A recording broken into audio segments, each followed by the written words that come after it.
the era of good feelings.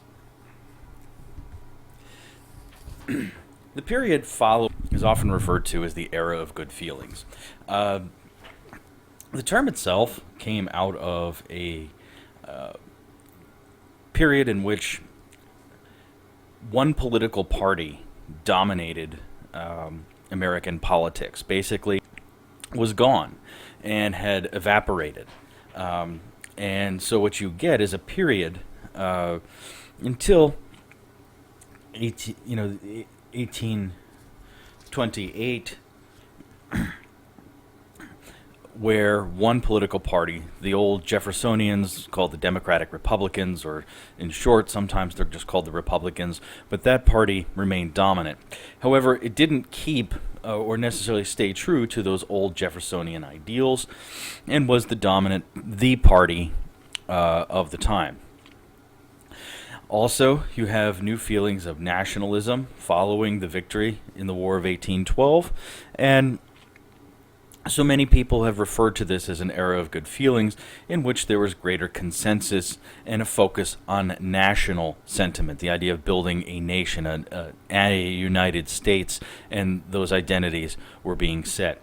However, it seemed unified. There were still a number of tensions bubbling underneath the surface, and so while it can't, people have referred to it as the era of good feelings, we could say that those good feelings or merely a veneer covering serious disagreements and concerns underneath the surface.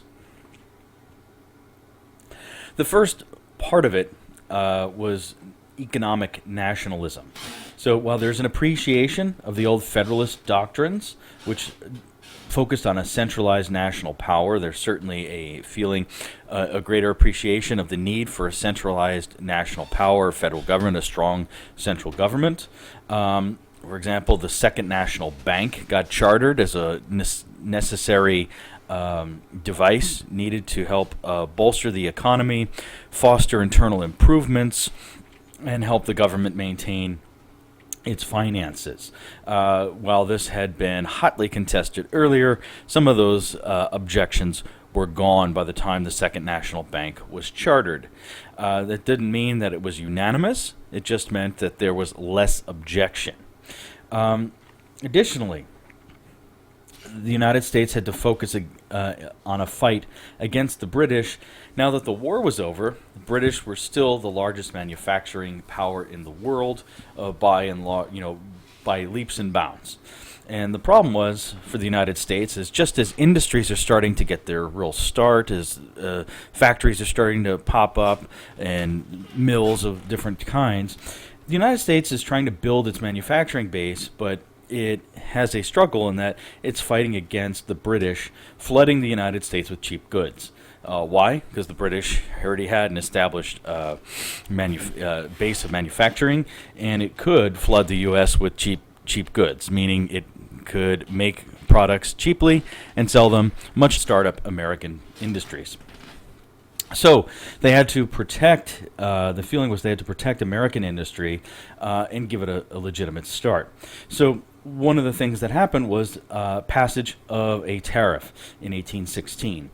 The act levied duties of 20 to 25%, so that's a 20 to 25% tax on British imports on goods that could be produced in the United States. So, for example, if the British were sending over goods like, say, a farm plow that were being made in the United States and could be made in the United States, the British farm plows had a 20 to 25% tax added on top of it. So this would ideally, the thinking was, make American goods more competitive and help American industry grow. What you see is an embrace of this kind of a policy where there would be protective tariffs to help protect and grow American industries in the North, something that Alexander Hamilton had been proposing earlier in the 1800s and in the end of the 1700s. Internal improvements using revenue from tariffs and revenues generated from interest from the Bank of the United States, and using the Bank of the United States to funnel capital and credit to help finance the growth and construction of internal improvements. In other words, roads and canals. And so in an era when, your biggest, most powerful source of mobility is oxen and horses, and you have to move a lot of goods, canals provide something of an answer. Why? Because by using waterways, it's much easier to float and move heavier cargo and more cargo. And so, for example, when the United States entered the War of 1812, it's still an agrarian nation. By 1861, we'll see, the U.S. had started to really transform itself. Most Americans had still lived in rural areas, but even by then, what we'll see over this period of time between the end of the War of 1812 and 1861 is that America develops a larger economy, and one that's part of an international developed market economy. So over this period of time, say by 1860, 26% of the free state population was concentrated in towns or cities. In the South, that number is only 10%. So you have a growth of cities and towns in the North. In the South, it still remains fairly rural. You also have increasing population. By 1790, the American population was 4 million. By 1820, it's 10 million. By 1840, it's 17 million. It's growing faster than Britain or any other European population. Americans see improvements in public health, fewer and less virulent epidemics, lower mortality rate, a higher birth rate. And each family has more children. So on average, the average white woman had about 6 children. So families are sizable. Immigration will rise as well. So especially after manufacturing takes off, it serves as an extension of mobile employment patterns. So people come over to work. Immigration had sort of really tailed off during the Revolution and the War of 1812, and as we'll see during something called the Panic of 1819. But you're going to see a wave of Irish and German immigrants, so much so that by 1860 there are more than 1.5 million Irish and 1 million Germans. Most of them move into the growing cities of the industrializing Northeast. Between 1840 and 1850, you're going to have more than 1.5 million. Europeans move to America. In the 1850s, the number rose to 2.5 million. Almost half of New York City's population by the 1850s were recent immigrants. So you also see cities like St. Louis, Chicago, and Milwaukee, which open up and grow rather rapidly, where immigrants start to outnumber the native-born. The Irish often arrive with little or no money and are often unskilled. So they don't come over in families either. The single largest group of Irish were young single women. They stayed in cities. They worked in the new factories and mills, especially in the industrial Northeast. Germans tended to arrive with more money and some skills, and many moved further out west to farm and open businesses, and they mostly came in family groups. You also have internal migration to cities. A number of New Englanders who made their living by farming realized that farming was not a viable option for them and had moved to cities looking for industrial work. And the rise of New York City was particularly dramatic. By 1810, it was the largest city in the United States. Commerce laws started to favor growing manufacturing, and the construction of canals was one of those things that helped spur it on. Specifically, the construction of the Erie Canal in New York.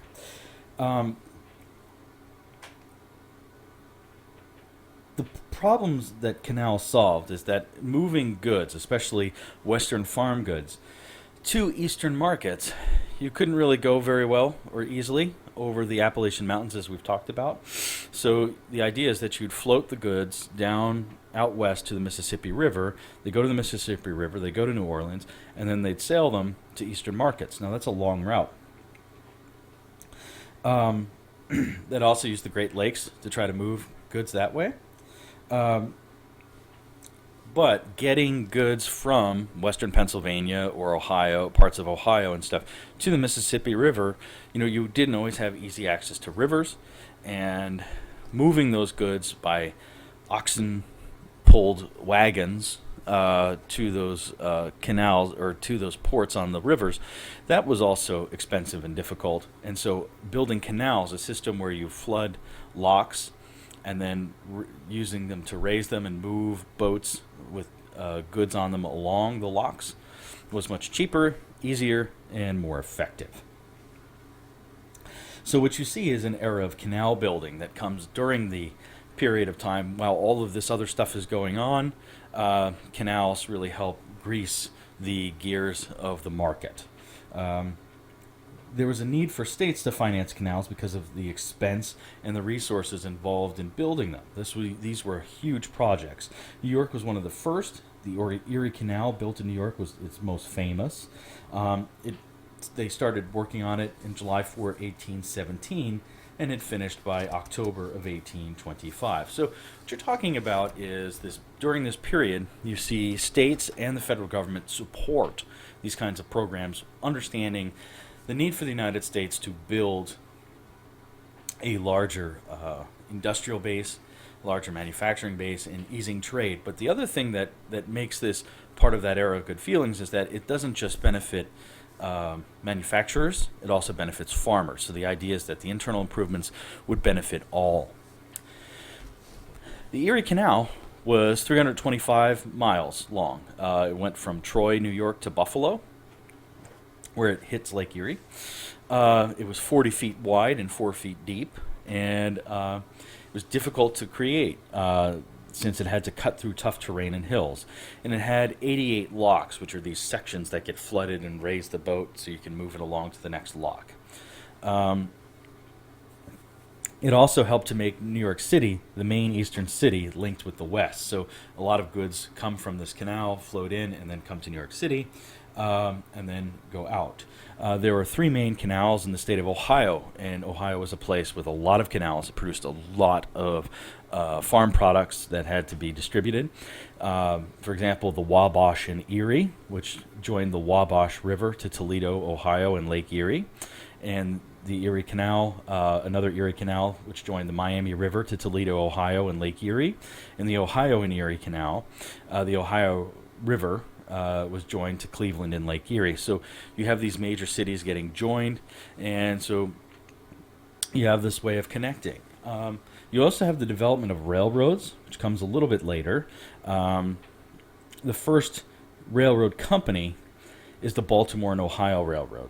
It opened a 13-mile track in 1830, so it's after the era of good feelings. So, but I mention it because most people would say, well, why not build a train?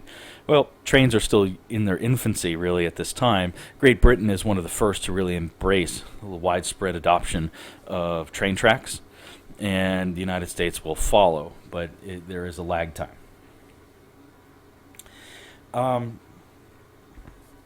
So, during this era of good feelings, the internal improvements are certainly critical in building this economic part of the country.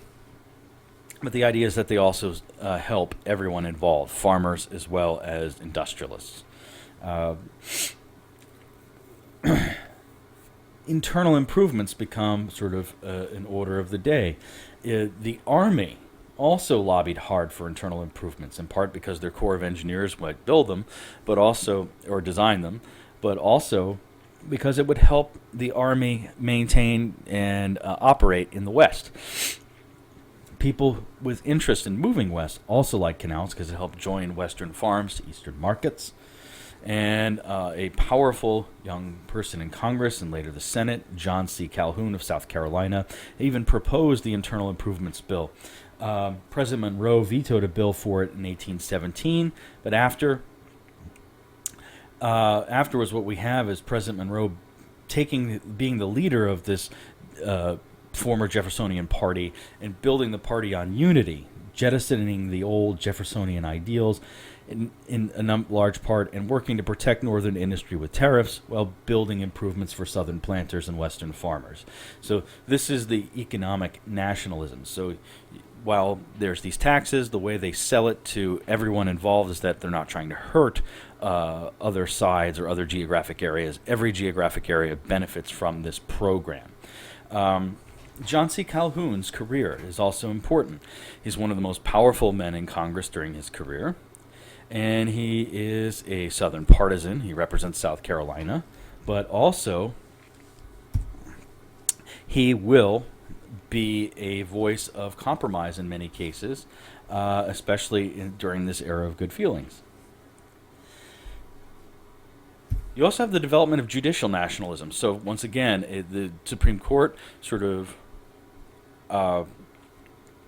reaffirming the central authority of the federal government. In 3 landmark cases, there are a number of the Marshall Court, but we'll look at 3 a little more closely.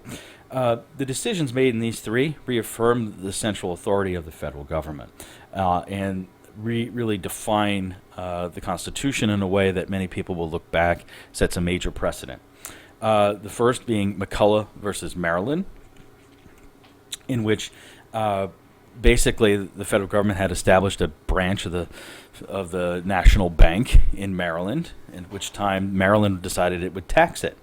The case was over whether or not that could happen, and was over the validity of creating a national bank. In the case, the court ruled in favor of the federal government being able to create a bank, saying that, one, even though the Constitution didn't say it had the power to do so, that power is implied. It doesn't have to be explicitly stated, but it is implied in the Constitution, and the necessary and proper clause of the Constitution gives Congress wide latitude in deciding these matters. So it doesn't have to specifically say you can create a bank. A good constitutional argument that it's necessary and proper, the Congress has the authority. In Gibbons versus Ogden, one of the questions at the heart was over the right of the federal government to regulate interstate commerce, which dealt with a dispute over trade between 2 parties, in which the Supreme Court reaffirmed the right of the federal government to regulate interstate commerce, and that was made very clear. In Dartmouth versus Woodward, basically the state tried to go in and tell Dartmouth College that it was going to appoint a bunch of new trustees and everything else. Dartmouth was created by a special charter with the King of England during the colonial period. Dartmouth argued that the state had no right to do that and that it was violating its charter. Put before the court, the Supreme Court interpreted that the original charter that Dartmouth had, even though it was with King George III, it doesn't matter. That effectively was a contract. Contracts are important and sacred documents, and states have no right to abrogate a contract that was properly made. So therefore, the Supreme Court overruled the decision by the state to interfere in the inner workings of this and nullify a contract or a charter. So what we see here is the federal government, the Supreme Court, managing to interpret the Constitution in such a way as once again defining the supreme role of the federal government and the reach of the Constitution. But once again, you have this sort of nationalist sentiment coming out of it. You also have new territory and fights over that.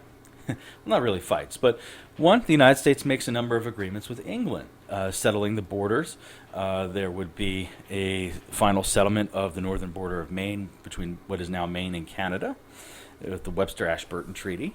You also have other boundary settlements with England, so this makes it a little easier for Americans to move further west. After the War of 1812, the United States reasserts its right to use the Great Lakes, so you have more avenues for support for Western farmers because now the navigation rights on the Great Lakes are clear. So you have conditions created so where you have carving out this larger national entity that people see. You also have the President of the United States, President James Monroe, coming up with a new set of rules, basically, for foreign countries, telling them about what the United States will and will not tolerate in the Western Hemisphere. Now, he really had no major military power backing him here. The U.S. Army and Navy were still not major threats to a number of countries, but still, he passed the Monroe Doctrine in 1893, in which he warned European powers that the United States considered the Western Hemisphere, or abbreviated here WH, sort of the American hemisphere, and that while it would not interfere with colonies that currently existed in the Western Hemisphere, it would tolerate no new colonization in the Western Hemisphere by European powers, and that he demanded that political systems of the Western Hemisphere remain separate from Europe, which meant that Europe couldn't just absorb other countries and make them all part of one big political entity, and that the United States would resist and oppose any attempt to extend European political influence in the Western Hemisphere. So basically, while we didn't have necessarily the military might to back it up, Britain had no interest in fighting with us, and this is really who it's targeted to. But the message was clear for all of Europe. Stay out of the Western Hemisphere. While we'll tolerate what you already have, no new encroachments. He saw this as a way of also preserving American defense, that basically larger European presence in the Western Hemisphere, naturally, he saw as something that posed a threat to the United States, and therefore by preventing new systems from coming in or new colonization efforts coming in, he was looking at defending the borders in a way that might stave off or avert larger conflict or war. So you have this sort of concept of the United States asserting its independence, reasserting its rights, and so you have this larger nationalist sentiment going on in the United States. It didn't last necessarily the entire time, and some of the big problems that bubbled underneath the surface came quick. One of them is the Panic of 1819. A bank panic is what we might consider to be a depression, and this was a very nasty depression in the United States. Between 1815 and 1818, you had a period of relative prosperity. Europeans started to demand American-made products. So American manufacturers not only had domestic markets, but started to have foreign markets as well to trade to. There's a lot of new land in the United States brought under cultivation. Cotton prices in the South went from 15 cents a pound and doubled to 30 cents a pound in that span of time. So real estate values became widely inflated. Sound familiar? And the money that Westerners started to owe to the federal government for the purchase of their public lands rose to a total of $21 million. That was an amount greater than the value of all Western farm goods put together. So let's take a look and see what that $21 million would be equivalent to today, to give you a scale of what money we're talking about. So when compared to the value of modern money, that $21 million in 1818 is equal today to about $478 billion. So that even sounds small compared to, say, the modern day. That was such a major section of their total economy. And it also shows that, especially at that time, I mean, you're talking about a significant amount of money. That's the total amount owed on Western lands. So what does this tell us here? Well, if we use recent history to look at, say, things that may have happened during the crash or the recession experienced in the last several years, what we have are, a very hot, rapidly growing economy where prices double, real estate values go far up, so people pay way more for land based on speculation that drives up value instead of maybe actual value. and that Westerners are borrowing more and more money to buy viable farms, which means they're also piling lots of debt into a pool. So you have a debt bubble, you have overinflated prices for land and for crops, and the other thing that you contend with is that markets start to cool, especially as some of the European demand starts to slacken, as their own economies start to really pick up and produce the same goods domestically. And so you also, with cotton prices return to normal as Britain finds some other sources of cotton, and farmers especially had started to get loans, credit, from their banks. Now, where did their banks get money? Well, their banks had actually borrowed a great deal of money from the Bank of the United States. So the Bank of the United States didn't loan to individuals, it loaned to other banks. That was not the kind of bank it was. It didn't loan to individual people, it loaned to other banks. And those banks, especially the ones out west, used that money to help give loans to farmers. They would collect interest, make profit, and then pay back their loans to the Bank of the United States. So everything here works fine so long as the economy keeps ticking. What happened when the markets cooled, the Bank of the United States wanted to contract the credit it was rewarding, but also call in some of its liabilities. So they go to these other banks that they loaned money to and start to call in those loans. Basically, those banks have to pay those loans. Now, when the Bank of the United States gave out loans, it gave loans in hard cash, federal currency. And at that time, federal currency wasn't paper money, it was coins. It was called specie, hard money. And that money was backed by its value in gold. So, when those banks received that money, they got their money in coin, in gold. But when they gave loans and extended credit, they often gave credit and note things in the form of notes, which were paper money that really weren't money. They weren't Federal Reserve notes like we use today. They were notes that were issued by the bank saying that if the bearer of this note could go to this bank and throw it down and demand the equivalent amount of money in cash. So it was basically this form saying, we have this cash, we'll give it to you when you present it. The problem is that a number of banks, in order to meet the credit demands of consumers and seeing the possibility of making more money by giving more loans, even if those loans were somewhat risky, started to issue lots and lots of notes, which farmers were using to pay their bills. And as long as those banks were in good stead and the times were good, those notes were valued and accepted. The problem was, as the economy started to cool and the Bank of the United States called in the loans, those other little banks had to pay back their loans to the Bank of the United States. Now, those banks can't give notes. They have to give hard coin, which also meant that those banks wanted their loans paid back so they could have the money to pay back the Bank of the United States. So all of these Western farmers that went into larger and larger debt to buy smaller and smaller farms had to start paying back their loans. But when they went to the bank trying to pay in notes, the bank said, no, we want hard currency. Which also put another pressure on these banks because they started to go to the other banks that held the hard currency and try to swap their notes from that bank for the hard currency. And since those banks didn't have it, what you actually have happen is that you have a financial collapse in the West. And so farmers' lands get repossessed by the banks because it's the only thing they can do. The banks collapse, and everyone blames the Bank of the United States for the problem.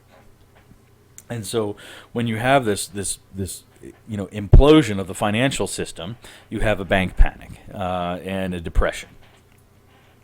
People saw the Bank of the United States as the big criminal here. I also think that people also overlook one of the major problems here, which is that people wanted this money and were all thinking they would be greedy and get the short-term fix of money here and make their way. This didn't happen. And it really put a dent in this whole era of good feelings, because now you have the questions over the role of the Bank of the United States, the role of the central government, the federal government in these things. And many Western farmers see the government as something that helped bust their farming opportunities. So that is one thing that really hurt.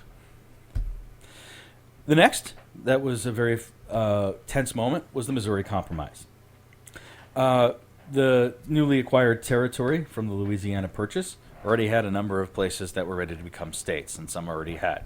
For example, Louisiana, certainly one of them. Missouri, by 1820,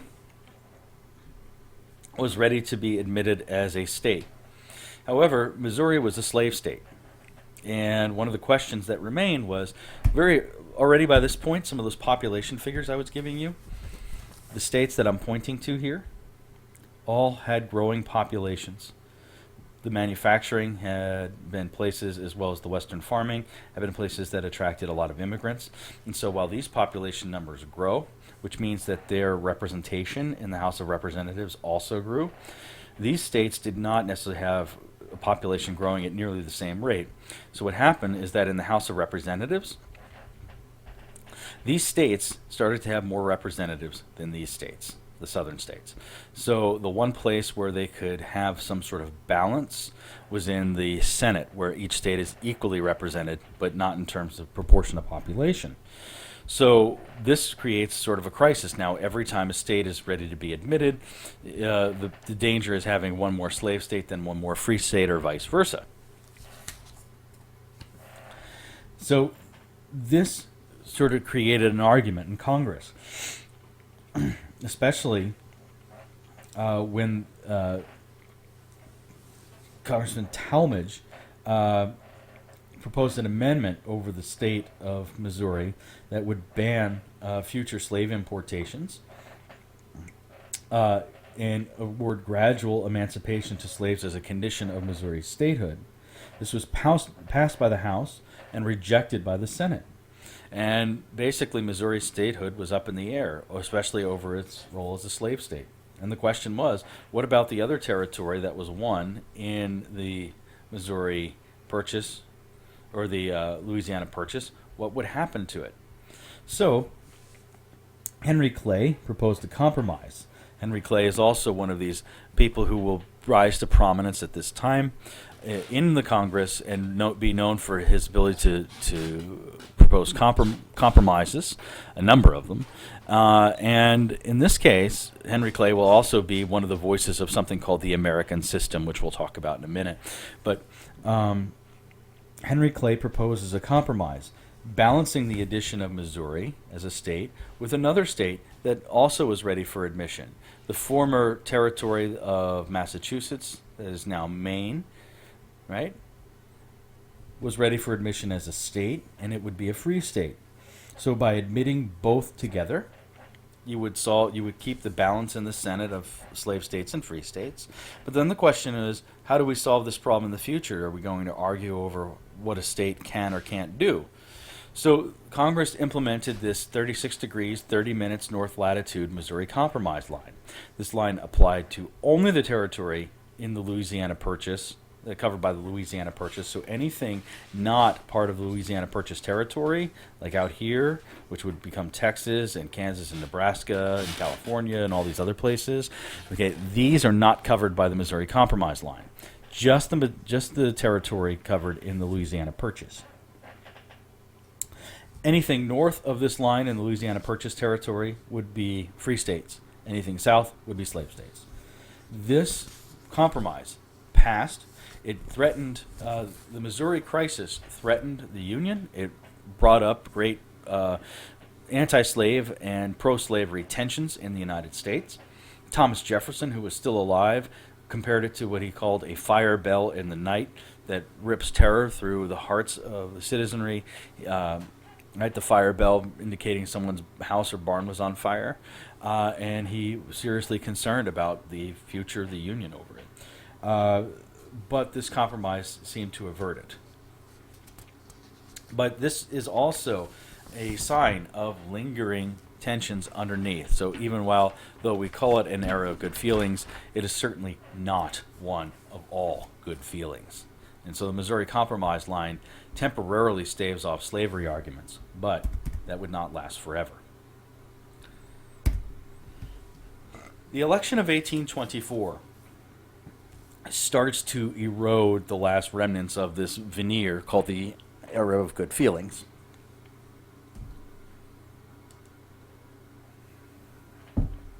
In 1824, in the election, you have a unique situation. All of the presidential candidates were Republicans. They all came from the same major party. They all represented some different policies, some different ideas, but also importantly, different geographic areas. You have Andrew Jackson, who's seen as a Westerner, but also pro-Southern, who's running as a Democratic Republican. He's a war hero. He's a general. He's also a slave owner who owns a large plantation called the Hermitage in Tennessee. You have Henry Clay, who's considered a Westerner. He's from Kentucky, which was considered the West back then. And he runs on something called the American system. He started to see centralized government and favored it, as did one of his other opponents, John Quincy Adams, son of John Adams, second president of the United States, and a member of the committee to draft the Declaration of Independence, defender of the British soldiers at the Boston Massacre. Clay ran on something called the American system, in which he argued in favor of protective tariffs and using those tariffs to generate revenues to fund and finance internal improvements all through the country to help Western and Southern and Northern farmers. And that was sort of his plan. He said that's the plan to American prosperity. John Quincy Adams also embraced sort of the centralized government process.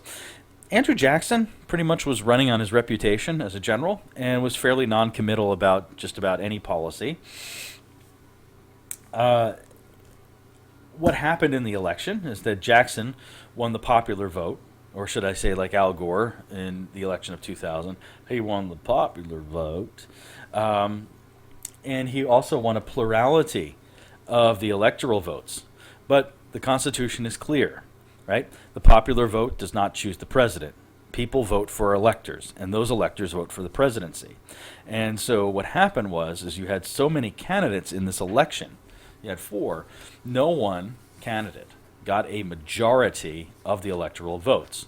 One person had more votes than others, Jackson, but that's called a plurality, not a majority. He doesn't have 51% of the electoral votes.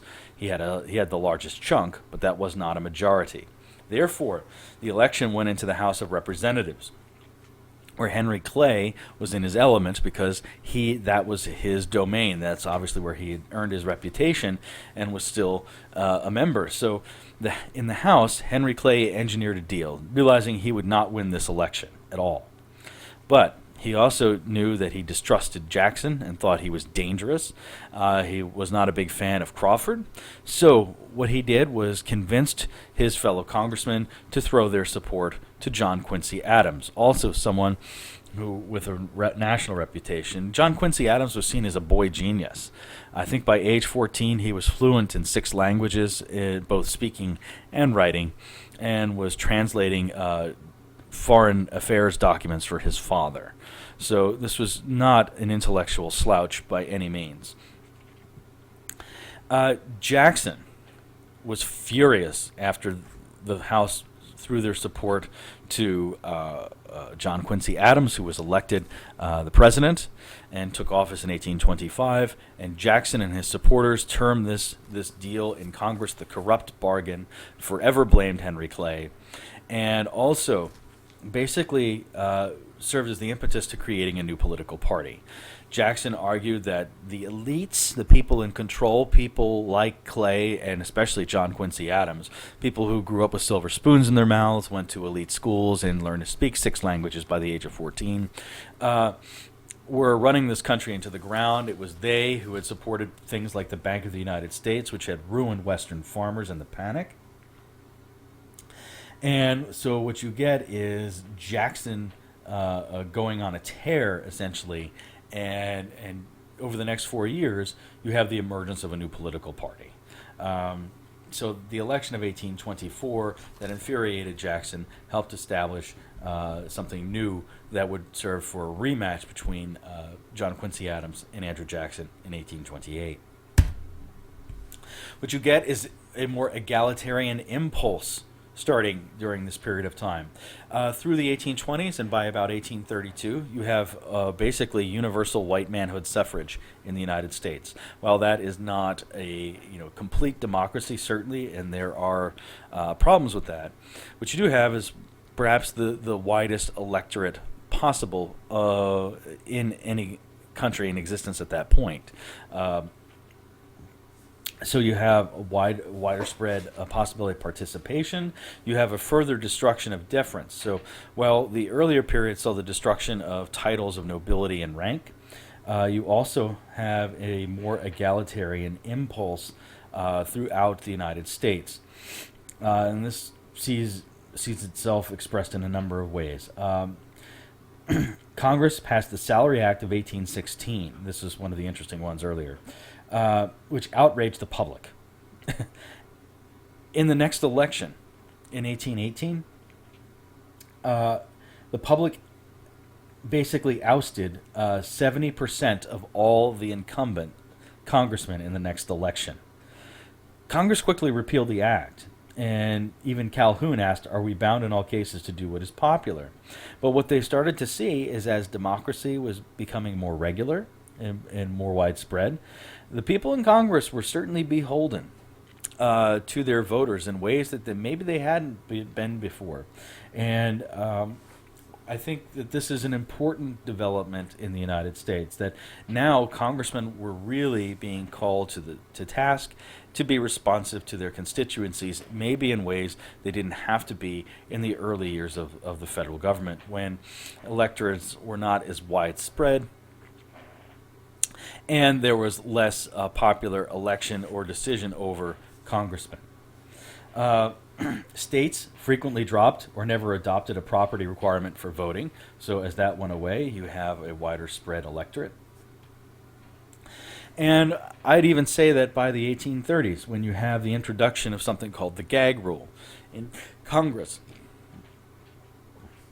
what you have there, the introduction of the gag rule basically was a rule. The House of Representatives and the Senate make their own rules for how their business gets done every day. And in the House, they have this very powerful committee called the Rules Committee. And so every bill, every resolution, everything that gets heard in the House has to meet or go before this Rules Committee. So every bill has a set of rules marked up saying how much time it has for debate, whether you can have amendments, whether you can have discussion, et cetera, et cetera, et cetera. So one of the things we see, I think, with the rise in democracy throughout the middle part of the 1800s is that gag rule prevented, basically it was a rule written in the House that said any bill that was a bill that had a part of it, any section of it, that would consider the issue of slavery or repealing it was automatically tabled, which meant it would not be heard. It would not be brought to the floor, and it would basically sit on the table in perpetuity. So this was a way of Congress sort of dialing back and getting rid of a way to make any bill or halt the progress of legislation in the House, because slavery was an issue, as we saw with the Missouri Compromise, that could bring Congress to a halt and stop all business. And so in this case, both sides agreed to not agree and not even talk about it. I think one of the interesting things, I've been doing some studies on this, and I'm not complete, but what I've been finding is that with the growth and the wider spread of democracy in the United States and the regular creation of congressional districts as such, in the early days, congressional districts didn't necessarily exist like they do now. So that meant congressmen didn't necessarily represent one geographic area versus another. As these districts became more and more tied to, congressmen got tied to districts, and those districts served a constituency, and there was wider spread voting in those districts. Congressmen were beholden to the responses of those voters, and in some ways, I think the end of the gag rule happens as these Congress people have to be responsive to the voters, and especially in northern and western states as they come online, as they become states and get congressmen, because their labor is threatened if slave labor coexists with them in their presence, and so they're anti-slave because of that, and their congressmen are beholden to that, so their congressmen can't sort of ditch the issue anymore. So I think it's one of the interesting after effects of this democratic and egalitarian impulse. States had, like I said, ending the property requirement is huge. So now you have a large number of people voting. The Second Great Awakening takes place. Now, this religious revival was an evangelical Christian revival, which emphasized a personal, heartfelt experience that would produce a spiritual rebirth. But that truth comes from within. It had a set of religious revivals, but what it did was ditch the idea a lot of hierarchies, even within Protestant churches and denominations. We all know that Catholicism has hierarchies and those sorts of things, but even Protestant denominations started to eschew or cast off these hierarchies and started to look more locally and personally, giving each individual more say, standing in their churches and in their spiritual life, is much more egalitarian. This certainly feeds the rise of what Jackson starts to preach, especially after the loss in 1824. Jackson uses his loss as a way of building a base of support to rise to the presidency in 1828. What you have is the rise of a new political party called the Democratic Party. Basically, Jackson aligns himself with a skillful politician named Martin Van Buren of New York. What he created was something called the Albany Regency, which is really like the first political machine in the United States. What they did was got together all their politicians from the state of New York and with similar minds, and picked who would run for which office and what their agendas might be. But before you had political parties, those parties revolved around really, the leadership, the style, one man. What Martin Van Buren creates is a modern political party that exists as an entity, beyond just the will of one person. While there would be party leaders like him for sure, Jackson would certainly become a leader of the Democratic Party.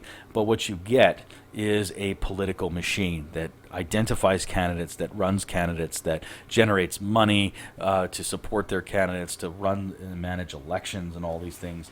So you get a machine. And what Jackson does is, oddly enough, hooks his wagon to this and becomes sort of the symbol of the Democratic Party. That's what this party is called. It is the same party that exists today. But he presents himself as the self-made man. He was wealthy, but he gave off the image of a simple Western farmer. He created and helped to foment greater opposition to John Quincy Adams, especially Adams' support of Clay's American system. He claimed to be the voice of farmers, and so the American system people had supported a Bank of the United States, and a lot of Western farmers blame the bank as the thing that busted them in the panic of 1819.